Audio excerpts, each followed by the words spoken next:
arranged by Maharaj Bali.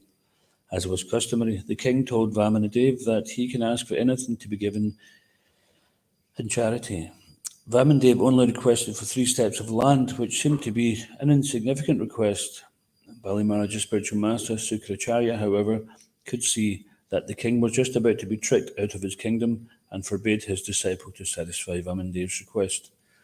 Still, despite his spiritual master's order, Bali Maharaj insisted on fulfilling his promise. Vamandev then took 2 enormous steps, covered the whole universe, and asked Bali where he should place his 3rd step. Maharaj Bali was then pleased to offer his head as a sign of full surrender for Vamandev's 3rd step. Bali Maharaj attained perfection by full surrender at Manivednam. And Rasikanandan, can't remember if it was appearance or disappearance. He appeared as the son of a king. He became a perfect sage, Gaudiya Vaishnava scholar, Rasika Bhakta, and the most beloved disciple of Sri Shyamananda Prabhu. On Shyamananda Prabhu's order, Rasikananda became the head pujari and served his guru's deity of Govindaji with total dedication. His attentive, loving service increased Govindaji's beauty and pleasure. Rasika Murari enchanted the devotees with his unprecedented deity service. After firmly establishing Govindaji's worship, he accepted Shyamananda's order to preach. He travelled widely for 40 years, influencing everyone with the message of Sri Chaitanya Mahaprabhu.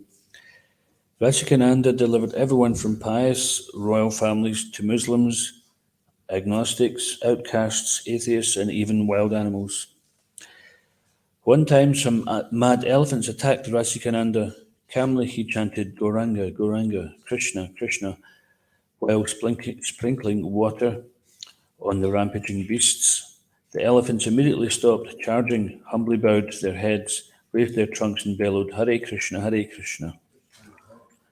I wonder what that sounded like. At the time of leaving his body, Rasikananda began a powerful kirtan. Then he left this world by entering into the Kirachor Gopinath deity in Ramuna, Orissa. Devastated in separation, his disciples dropped their mridungas, kartals, and their bodies. The Pushpa Samadhis of all these pure devotees stand next to the temple. Rasikananda Prabhu's Pushpa Samadhi stands next to Shyamananda Prabhu's near the temple of Radha Shyama Sundar. So it's interesting here is that when Rasikananda Prabhu left his body, his disciples who were having a tumultuous kirtan, upon his disappearance, they also left their bodies. And this is corroborated in the Nectar of Devotion. One of the ecstatic symptoms, not so common, is death. So we think, how can death be an ecstatic symptom? Because we don't like the idea of death. No, just like there are other ecstatic symptoms like hair standing on end, shivering, tears from the eyes like torrents of rain, hair standing on end. So this is a sign of their attachment to their spiritual master, their attachment to Krishna. It was so much so that their bodies were no longer any use to them, so they just left them. Automatically, they went with their spiritual master. Such as a great elevated platform. Of course, this is not something which we imitate.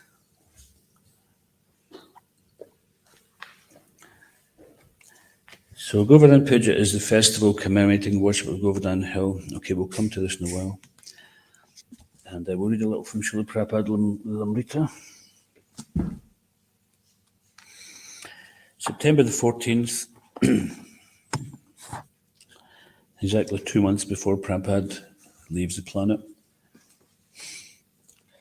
With no disruptive incidents, Srila Prabhupada arrived with his party in Bombay, where he was promptly escorted from the plane into a waiting car and driven to Hare Krishna land in Juhu.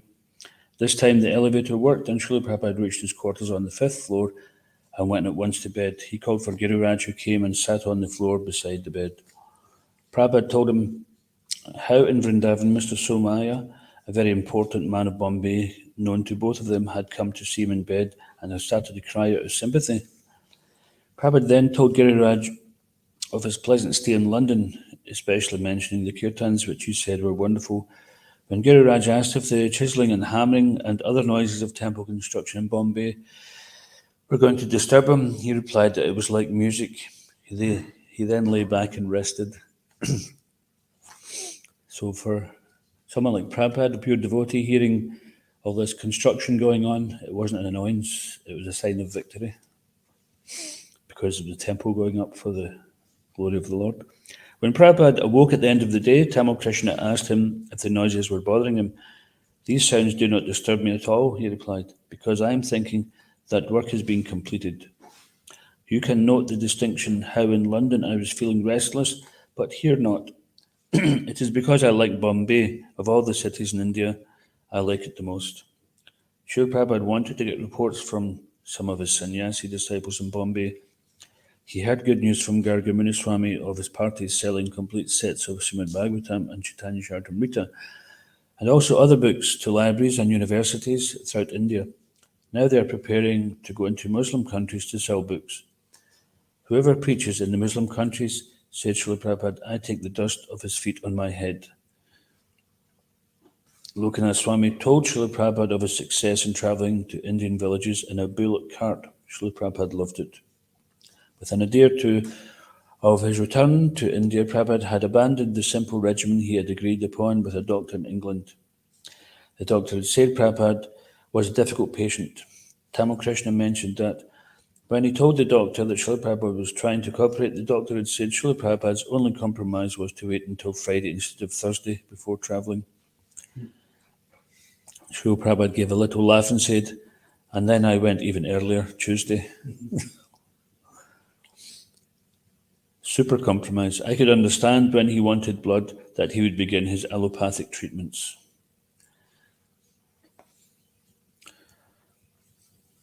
So who can tie down the pure devotee? Srila Prabhupada ki. Om Namo Bhagavate Vasudevaya. Om Namo Bhagavate Vasudevaya. Om Namo Bhagavate Vasudevaya. Which verse are we having?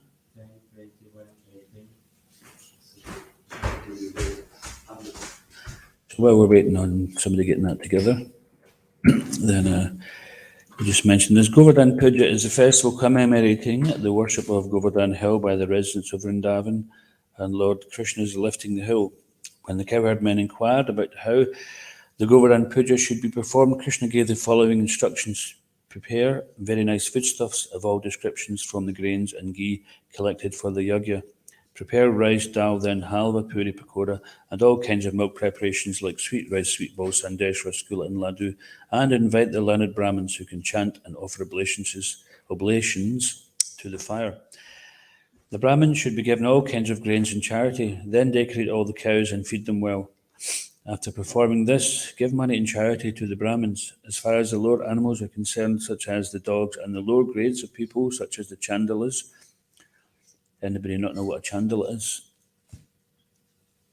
Dog eater. Or the fifth class of men, whoever they may be. Anyone know who the fifth class of men is? Not sure. One lower than the fourth class of men. They also may be given sumptuous prasadam. Mlechas means cow eaters. They also may be given sumptuous prasadam. After giving nice grasses to the cows, the sacrifice, known as Govardhan Puja, may immediately begin. This sacrifice will very much satisfy me. According to the instruction of Lord Krishna, Nanda Maharaj and the cowherd men called in learned Brahmins and began to worship Govardhan Hill by chanting Vedic hymns and offering prasadam. The inhabitants of Vrindavan assembled together, decorated the cows, gave them grass. Keeping the cows in front, they began to circumambulate Govardhan Hill. The gopis, anybody get an idea why they keep the cows in front?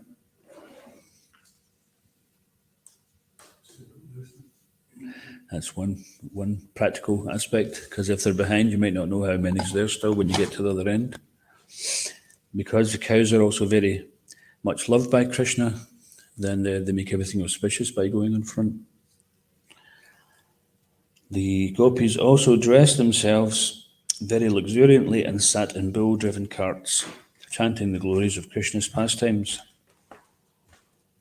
Just like we were reading, was it yesterday that Mother showed it? She would remember Krishna's pastimes by making poems and songs. So the gopis were chanting the glories of Krishna's pastimes. Assembled there to act as priests for Govardhan Puja, the Brahmins offered their blessings to the cowherd men and their wives, the gopis.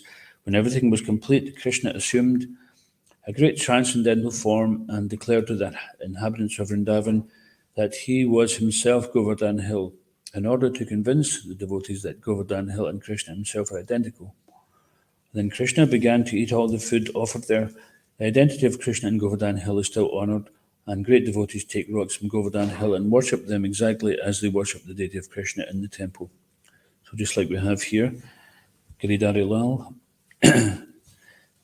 then one can take the rock from Govardhan and worship, but it's said that you have to get the permission of a Brijbasi to do that. It's not that one can just get a plane, fly into Govardhan, grab a rock, and then come back and capture Krishna.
So what will happen if one neglects the worship of Govardhan Puja? What will one not be, Tokstra? What will not be? They'll not be bitten by snakes. If you would neglect the worship of Govardhan, you'll not be bitten by snakes. Yeah, well, it says here you will not be happy to neglect worship, but that was the next question actually. What will happen if we neglect the worship of Govardhan is then we'll be bitten by snakes, right? And what are these snakes? Anarthas? Could be. Is that a question or an answer? Impersonalism. Snake of impersonalism. Yes. If we don't accept Krishna and Govardhan Hill is the same, then it means we don't accept the personality of Godhead. And it is an anartha, this attachment to impersonalistic worship. Don't want to accept there's a personal form of the Lord. So just like also mentioned in the Bhagavatam is one who's too much attached to the mode of ignorance, they're consumed by the python of sleep. When you're really tired, you ever try to fight sleep? It's just such an insurmountable enemy at times, isn't it? Especially if we're very much attached to Tamas Gun.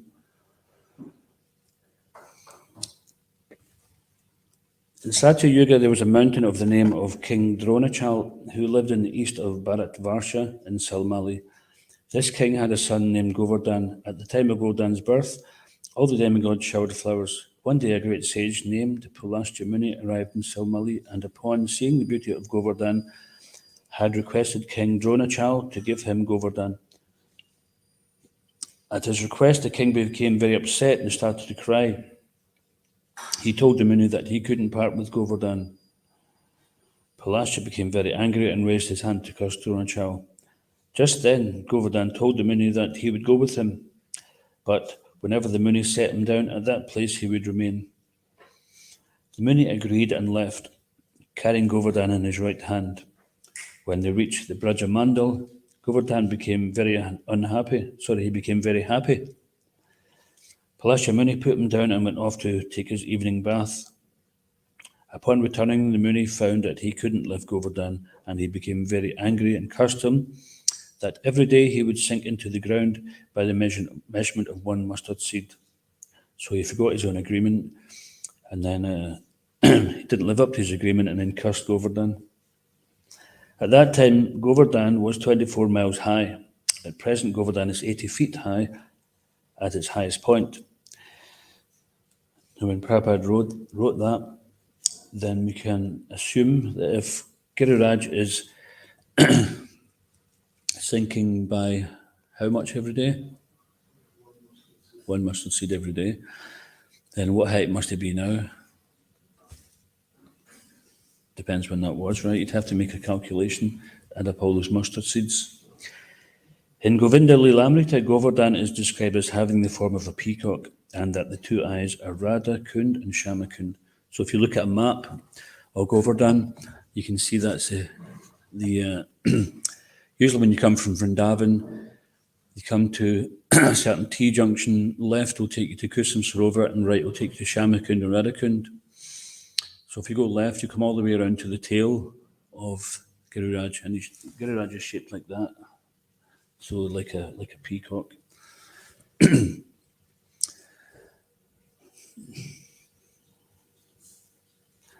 So regarding sinking into the ground, so we've had the great fortune of being able to stay at Govardhan for some time, and we have some friends who live there, and one old couple.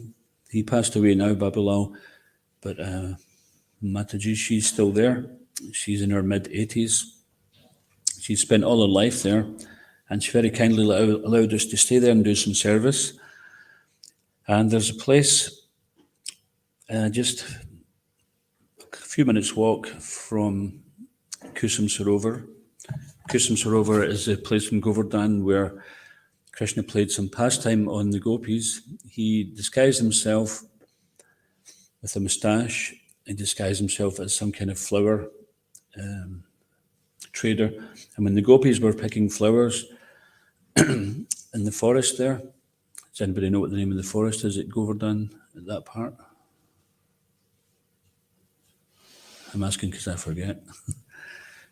Okay, so next to Kusum Sarovar, there's a forest of flowers there. And the gopis would pick flowers there to make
And then last time I seen it, which was about 6 years ago, then actually that footprint was underground, but they were keeping the area of dust clear away from it. So just to further prove that, then you can see with your own eyes. If you want to go and take a measurement, come back in 20 years and see how further it's sunk, you can do that.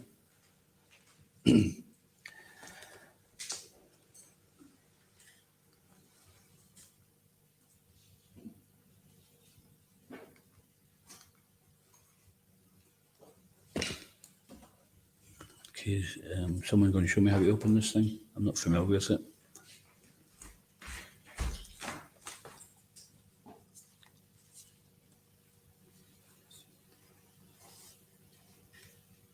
Thanks. So this is from Srimad Bhagavatam, Canto 10. Which chapter is it? 21:18? Yes. Okay. Hantayam Adrir Abala Hari Dasa Varyo Hantayam Adrir Abala Hari Dasa Varyo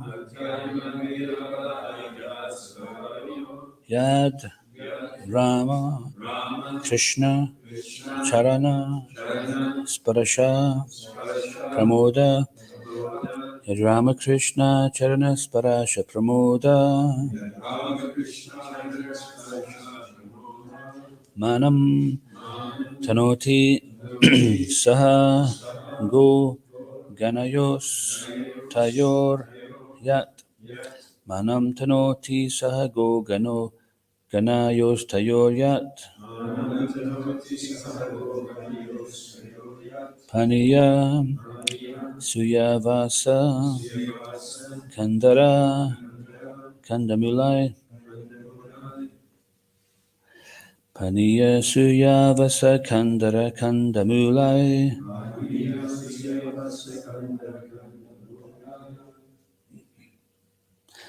Hantaya Madhirabala Haridasa Varyo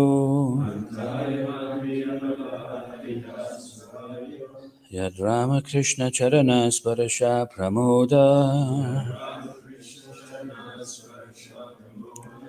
Manam Tanoti Sahago Ganayos Tayor Yat Paniya Suya Vasakandara Kandamulai. Please chant. Hantayam Adri Abela Haridas Varyo Hantayam Adri Abela Haridas Varyo Yad Rama Krishna Charana Sparasha Pramoda Yad Rama Krishna Charana Sparasha Pramoda Manam Tanuti Sahaguna Ganayas Tayoya Manam Tanoti Sahago Ganayos Tayoya Aniya Suyavasa Kandara Kudamulai Maniyasya Vasakandara Kundamulai Hantayam Adri Abela Haridas Varyo Hantayam Adri Abela Haridas Varyo Yad Rama Krishna Charana Sparasha Pramoda Yad Rama Krishna Charana Sparasha Pramoda Manam Tanoti Sahago Ganayos Tayoyat Manam Tanoti Sahago Ganayos Tayoyat Aniya Suya Vasakandara Kandamulai Aniya Suya Vasakandara Kandamulai. Anyone else? Yad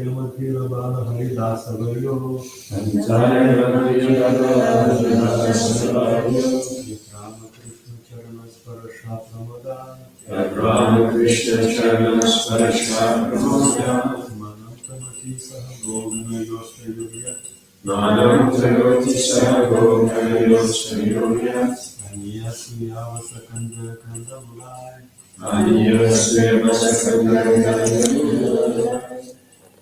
Any of the Mataji's like to sing? Antayama Tribhuvan Haridasa Vayo Antayama Kriyamata Harinasamayo Yat Rama Krishna Charanas Parashat Pramoda Yad Rama Krishna Charanas Parashat Pramoda Manam Tanuti Sahago Gunayustayoyat Manam Chanoti Sahago Ganayostayoyat Aniya Surya Vasatan Kandara Kandamulai Aniya Surya Vasakandana Anta, oh, I am this Adri hill. Abala, oh friends, Haridas Avarya, the best among the servants of the Lord. Yat, because Ramakrishna Charana, of the lotus feet of Lord Krishna and Balaram,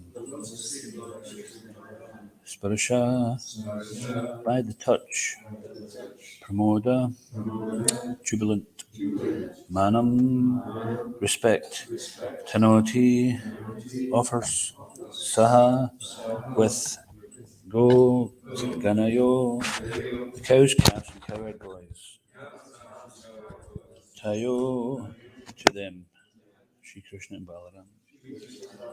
Yat, because Haniya, with drinking water, Suyavasa, very soft grass, Kandara, caves, Kandamulai, and edible roots. Translation. Of all the devotees, this Govardhan hill is the best. O my friends, this hill supplies Krishna and Balaram, along with their calves, cows, and cowherd friends, with all kinds of necessities, water for drinking, very soft grass, caves, fruits, flowers, and vegetables.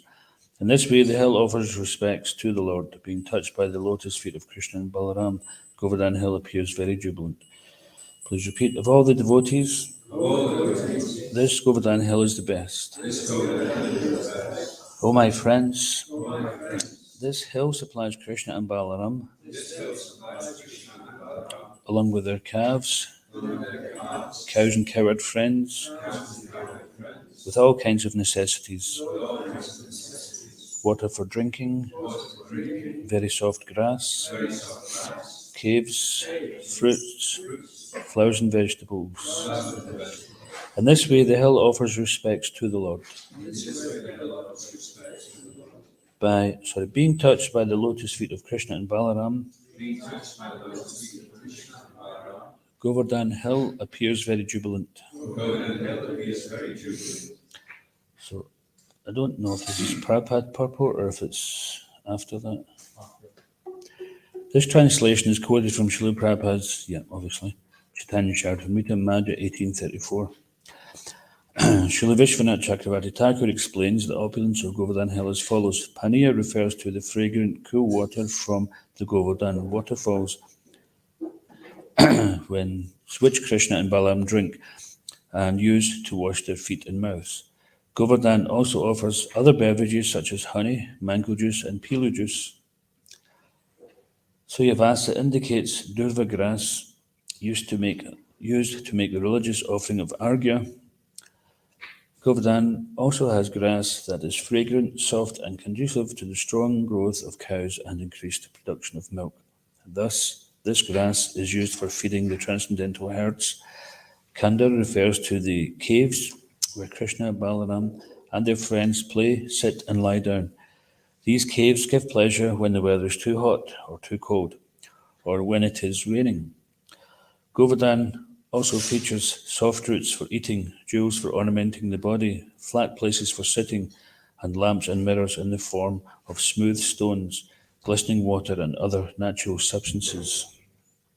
Om Jnanatamandasya Gyananjana Salakaya Chakshurmilitam Yena Tasmai Shigrave Namaha Mukam Karoti Vachalam Pangam Lagate Grim Yatkipatamaham Vande Shigrim Dinataranam Jai Shri Krishna Chaitanya Prabhu Nityananda Shri Advaita Gadadhar Shivasadi Gaur Bhaktavrinda Hare Krishna Krishna Krishna Hare Hare Hare Ram Ram Ram Hare Hare.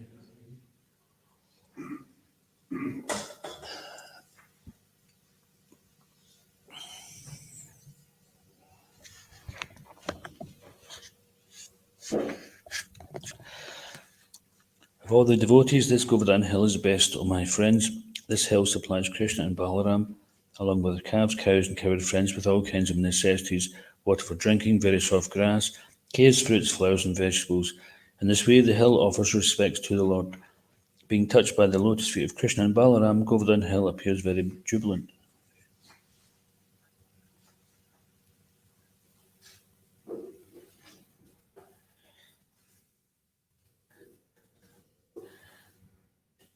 So this word pani refers to water. If one is thirsty or hot or tired, then water brings relief in so many ways. And Govardhan Hill had streams and lakes all over the place, so that Krishna and his associates, all the calves, etc., who are also his associates, they would be able to get relief from if it was too hot. And then they had the caves. Also, if it was too hot, they would stay indoors in the caves. Or if it was too cold, we'd take shelter there. So all the necessities for the simple living, high-thinking program of Krishna and the cowherd boys in Vrindavan were supplied by Govardhan Hill. So when Krishna seen Nanda Maharaj preparing for Indra Yagya, Indra Puja, he asked him, "My dear father, what are you doing?" He says, "We're gathering all this paraphernalia for the worship of Lord Indra, because by worshipping Indra, then we'll get sufficient rains so that we can have grains and there'll be nice grasses for the cows, etc." Now, Krishna, being the Supreme Personality of Godhead, known also as Bhaktavatsala, so he wanted to display some pastime where he protects his devotee. And he wanted to show that worship of Krishna, worship of the Supreme, is actually all that's required. We don't have to take part in any type of demigod worship. So those who are attached to demigod worship, they should know that if you give up your demigod worship and just worship Krishna directly, Ishvara Parama Krishna, Satchidananda Vigraha, Anadi Radhir Govinda Sarva Karana Karanam, he's the cause of all causes, he's the origin of all, he's the supreme controller, there's no controller beyond him, so therefore, when we worship Krishna, we don't have to worship anyone else. Just like it says, Sarva Dharma and Parityaja, give up all types of dharma, and just surrender unto me directly, because the purpose of all these different dharmas is ultimately to lead us to Krishna. But sometimes people they're attached to their previous modes of worship. They may have family deities, or they may have their own religion they were brought up with. But if we simply see this as stepping stones in the right direction, and that right direction is directly to go to Krishna, that is the highest form of religion, is simply just to chant Krishna's name. According to Bhaktivinoda Thakur, the highest form of religion is to loudly chant the name of Krishna. You want to give it a try? Krishna! Okay, we'll give it again, I missed it. Krishna! One more time to wake us up a bit. Krishna! You win the prize if there was a competition there. That cleans the cobwebs out, doesn't it? And why is it the highest form of religion? Because it's not just for ourselves. Everyone who hears the moving, the non-moving living entities, they benefit by hearing the name Krishna. Their Krishna consciousness is awakened. If we're not happy to hear the name Krishna, then it means we're envious. So sometimes that happens. We go in Harinam and we're chanting, and some people are like, they're awakened. They go, "Oh, this is great, this is amazing," and they want to be part of that. Immediately they're attracted. Then other people start scowling, and it's because they don't want to be awakened. They want to be left to sleep in their ignorance and their envy of Krishna. But don't fret, even if we're envious of Krishna, we're all a bit envious of Krishna. That's why we're in the material world. There's a remedy for that, and that's to serve Krishna. Because if you're envious of someone, what's the last thing you want to do? Serve them. Exactly. So this is a way to overcome it. If you're feeling something like bad towards a devotee or something, overcome it by doing some service. Just rise above the mind. This is a practical application of Krishna consciousness. And then we can see that we can overcome the mind. Even if the person apparently has done something wrong to you, they say that forgiveness is not for the person who's offended you, it's for you. So they say that not forgiving someone is like taking poison and expecting another person to die. So if we feel some grudge towards someone, then we can overcome it, at least for ourselves. And overcoming it by service is good. So this worship of Indra Yagya, the preparations for it were being made by Nanda Maharaj. And it wasn't a small thing. You can understand that how much time has it taken ISKCON Scotland to get together to consider having a couple of Highland bullocks, right? How much time have we put into it? Years of thought and years of preparation, months of preparation, and still we're a bit doubtful if we can manage it. Or we're maybe taking the very, easiest option. But Nanda Maharaj had 900,000 cows, so he wasn't a small timer. Just imagine how intelligent he must be. And the people loved Nanda Maharaj. And when you can imagine when he was preparing for this Indra Yagya, it wasn't some small affair of let's get an arti tray and a couple of bits of fruit. It was going to be some very big thing. There's a big arrangement going on. But Krishna wanted to, when Krishna performs a pastime, he achieves many, many things. And we're only aware, even what we read in Shastra, we're only aware of a small amount of these things. So he wanted to show everybody that nobody can harm his devotee. If Krishna does Mari Krishna Rakike, Raki Krishna Marike. If Krishna wants to kill me, no one can save me. What's that example? Any examples? If Krishna wants. Yeah, Hiranyakashipu was a great devotee of Krishna and nobody could kill him. Carry on. Oh, sorry, yeah, I think you're right. If Krishna wants to kill me, no one can save me, so Hiranyakashipu, yeah, you're right, sorry. That no matter what he did, he got so many benedictions that he couldn't be killed, and he considered every conceivable way that one could be killed, and he got a benediction from Lord Brahma that he couldn't be killed in the sky, on the land, in the sea. So he thought that takes care of that. By a man or a beast, indoors, outdoors, so many things, by any weapon, in the day or in the night. So of course we know the story that even though he was so intelligent and he got all these benedictions, Krishna is even more intelligent, he kept all the benedictions intact and still he dispatched of Hiranyakashipu. And then of course Prahlad Maharaj is the other one. If Krishna wants to save us, then no one can kill us. So there's many devotees like that. So Krishna is known as Bhakta-Vatsala, protector of the devotees. So he wanted to show that worship of demigods is not required. If you just worship me directly, then I will fulfill all your desires, fulfill all your needs. Sarvakama, what is it? No, I forget that verse. Sarvakama, Kamova, Moksha Kama Udaradi. Yeah, so whether one has all desires, has no desires, desires liberation, then whatever your situation may be, if we simply worship Krishna, go to Krishna, then ultimately we will get the highest benediction. So when we come to Krishna consciousness, we may not have the purest of motives. There's 4 types of people who approach Krishna. One is desire of wealth. One is looking for some relief from material distress.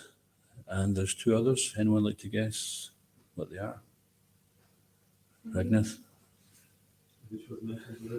Someone else?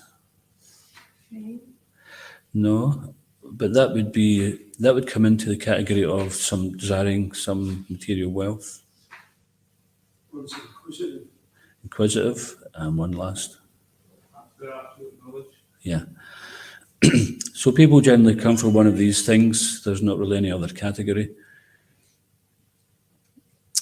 And in Kali Yuga, mostly we are in some kind of distress. We're seeking relief from our distress.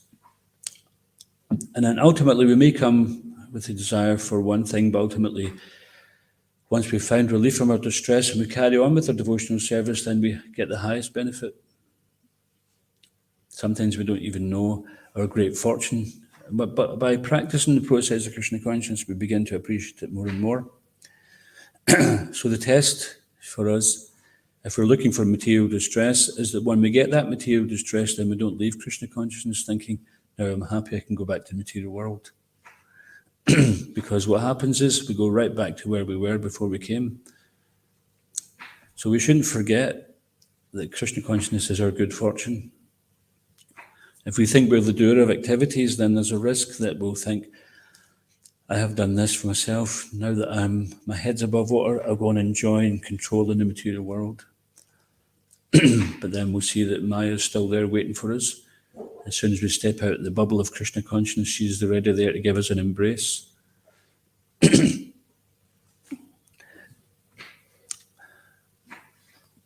So Krishna convinced Nanda Maharaj. He was only a small boy, 5, 6 years old.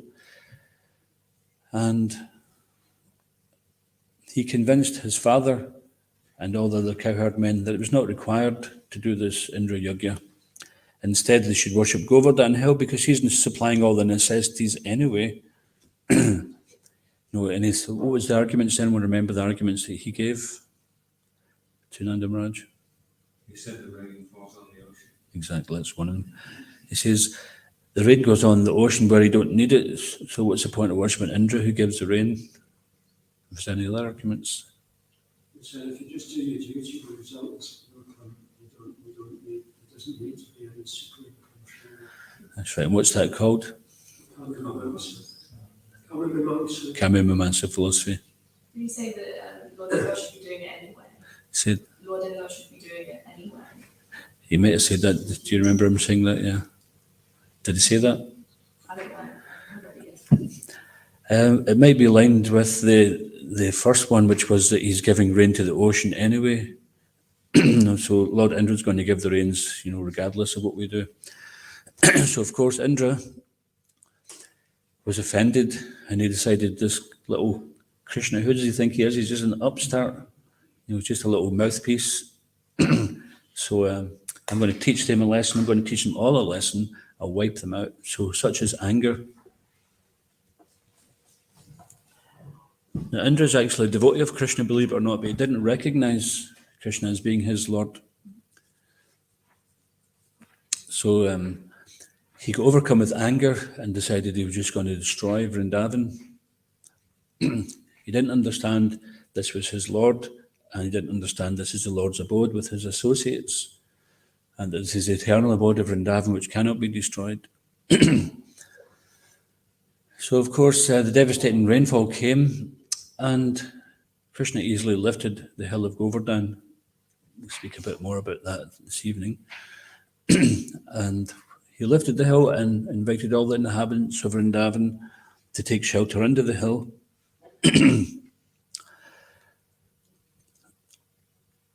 And Indra was frustrated that he couldn't actually cause any inconvenience, even practically, to the inhabitants of Vrindavan. He called Samvartika cloud, which is a cloud of universal devastation when the waters flood the universe for annihilation. But Krishna employed Sudarshan Chakra, his weapon, which was circumambulating Govardhan hill, evaporating all the water as it was falling. It was described that the water was falling down like columns of ice, great columns of ice, and hail, etc. And of course, ultimately, then Indra realized that this is no ordinary person, this must be my Supreme Lord. So he humbly came to Krishna, and he brought Surabhi cow, because just like we were talking about, the cows were leading in front of the parikram. Then Indra brought the cow first because he knows that Krishna is Go Brahmana Hitayacha. He's very fond of the cows, even more so than the Brahmins.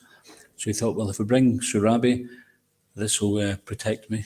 This will sweeten Krishna up a bit, will soften him a bit, because I've committed such grave offense then at least I can take shelter of Surabi cow when I approach Krishna. And Krishna is very kind, because not only did he protect the residents of Vrindavan, but he also protected Indra, his devotee, from his own pride. Part of Krishna's pastime for doing this was to humble Indra, because he'd become forgetful of Krishna. So Indra bathed Krishna with the milk from Surabi and with his own tears, and that ran off into a little kund or sarovar, which is known as Govinda Kund. That's right. So whenever you go to Govardhan, you can go and swim in Govinda Kund. You can lie on your back and you can look at Govardhan and just realize you're swimming in the Kund, which was made by the tears of Indra and the milk from Surabi cow, which bathed Krishna. And you can feel very safe. There's not going to be any sharks biting you or any snakes or anything like that.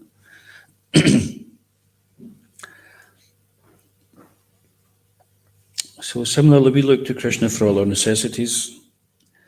And we can see, just now there's this COP26 going on in Glasgow, where the leaders of the world, they're trying to put their heads together to find out how to save the planet. And Krishna's cowherd boyfriends and the damsels of Vrindavan, all the inhabitants of Vrindavan, they were living a very sustainable life.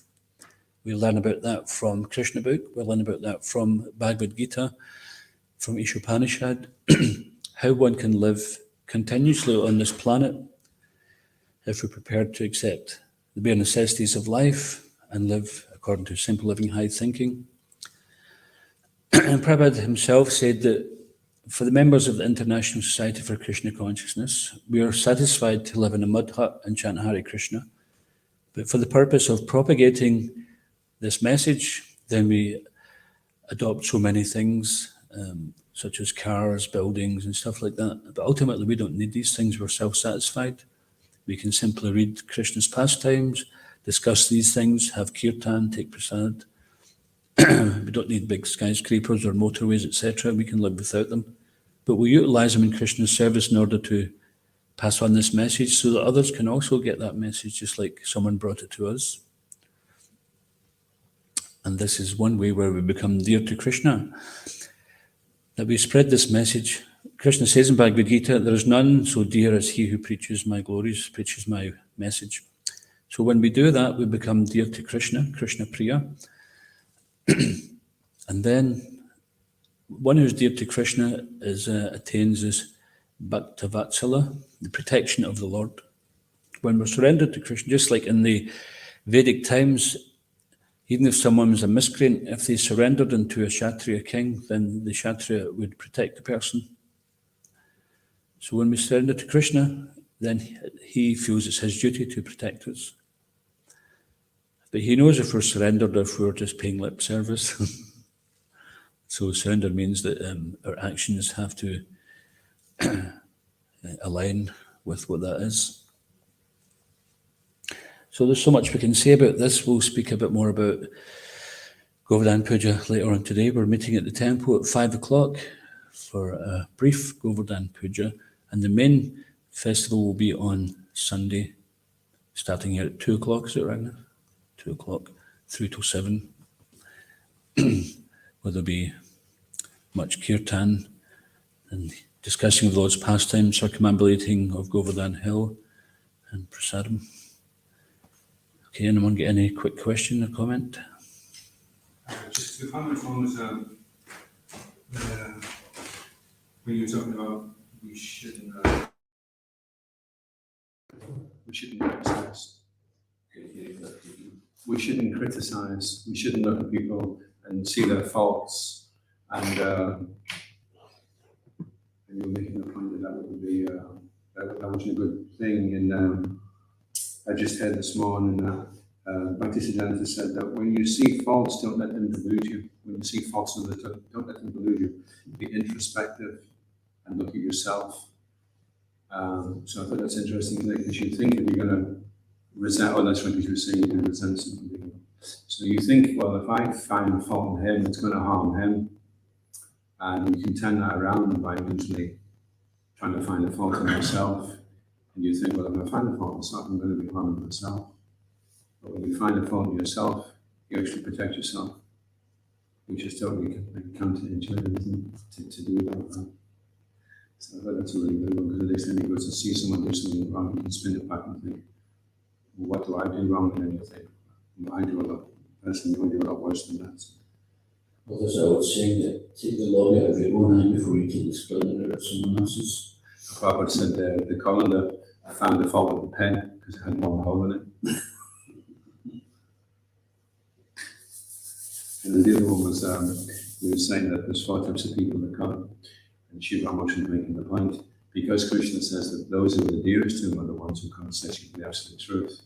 And he's indirectly saying that the other ones that come, whether it's out of distress or inquisitive or desire happiness, they have to come to the stage of searching for the absolute truth. They have to come to the stage of realizing that they're searching for the absolute truth.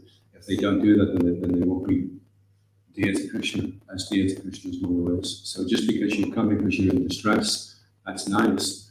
But now you've got to shift up 3 levels, and come to the point of searching for the absolute truth. Then you'll be dear to Krishna. Otherwise, okay, you come because you're in distress, that's nice. But we'd like to do more than that. They get some benefit, some benefits there. And we may be on one of those 3 lower categories of we came to Krishna consciousness. But even if we are, we continue with the association of devotees, with service, with chanting, taking prasad, we get purified. And then even if we came with one motive, our motive is purified, like the example is given of Dhruva Maharaj, who wanted something material. He wanted a kingdom which was greater than Lord Brahma's. He wanted a universe to himself. He wanted an eternal planet. But when he met Vishnu, then he realized, actually, I was looking for pieces of broken glass, but now I've found that you're offering the priceless gem. So we may come for one thing because of our small-mindedness, but when our mind becomes broadened by hearing about Krishna consciousness, then we realize, actually, there's something greater to gain. So that's why Krishna says, whatever your motivation be, then just approach him anyway. You'll get purified in the process of better to come to Krishna for it, because it will lead to something better. If we just go to a demigod, then it's simply a business deal and that's it. And when that's over, then you're back to where you were before. But Krishna is so kind that even if someone approaches inimically, he'll accept a service, like the example of Putana. She approached with poison on her breast to kill Krishna, but Krishna took it as service. So Krishna can take, even if we have some motivation, he can take the good from it. This is the nature of Krishna. He takes the good. The danger also is that if you come out of distress, and distress is removed, there's no reason to be here anymore. Exactly. That's why I was saying that when we get relief from our distress, then we may just want to go back. We feel more strong to go and enjoy again.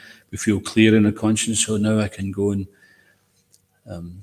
enjoy the material world, or I can be a bit of a devotee, and I can be, a bit of an enjoyer. It doesn't work like that. We just go back to where we were. And so many people have tried it. Of course, that doesn't mean to say that everyone has to be confined within the temple. Whether we're in the temple or whether we're out of the temple, we have to keep in connection with the process of Krishna consciousness. The temple offers a safer environment because there's less distractions. You're in a close association of people who keep an eye on each other, who keep each other right, and who give each other support. If we're further away from the temple, then there's more struggles, and often on your own you have to face these things. Also in the temple you get trained, so you may not stay your entire life. It's good to have a bit of... When you go back out, you have to follow a certain standard, which you may not have known if you know section of the books. Yeah, because there's a difference between theoretical knowledge and practical knowledge, or realized knowledge. One can have a lot of theoretical knowledge, just like the example was given that the parrot can be taught to chant Hare Krishna, and it can chant very nicely. But when the cat comes, will it chant Hare Krishna or will it squawk? So one also gets purified by reading Shastra, etc. But if we're reading Shastra with without the application of it, then it remains on the theoretical platform. Once it's put into application, then it starts to become vijnana or realized knowledge, which is knowledge in practice. And that's the real thing, because devotional service is a practical thing. It's not just some kind of theoretical thing or a sentiment. It's something practical. The sentiment is to do it with love and affection. So even when we're doing things, it may be mechanically to begin with, because we read, we should do this, we should do that, or we should refrain from this, or engage in this way. We may do it, and our consciousness may not be aligned with what our physical actions are, but at least we've made an intelligent decision to do something, and then in due course of time, then our heart connects completely with the activity as being related to Krishna. Then there's no difference between spiritual world and the material world at that point. It's called Jivan Mukta. While even being in the material world, we're liberated. So this is what we can experience. Krishna consciousness is not a faith, it's something to be experienced. Okay, anything else? Iskon Govinda ki, Shri Prabhupada ki, Grantaraj Srimad Bhagavatam ki, Shri Giriraj Maharaj ki, Nitai Gaur Premanande, Gaura Bhakta Vrinda ki.